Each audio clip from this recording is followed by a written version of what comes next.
Yes, hello, good morning everyone. Once again, I'm Annabelle Polito Midel, proud independent distributor of Unified Product and Services.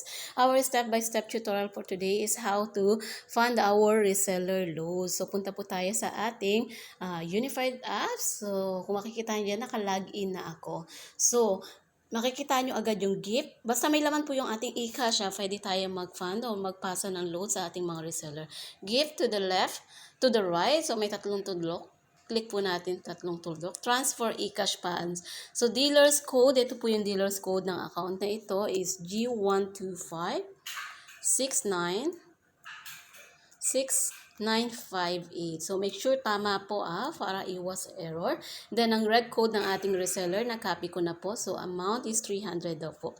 So, hindi naman po magbabalidate yan kung mali yung nailagay nating code. So, 300. At yung transaction password for this account is 0.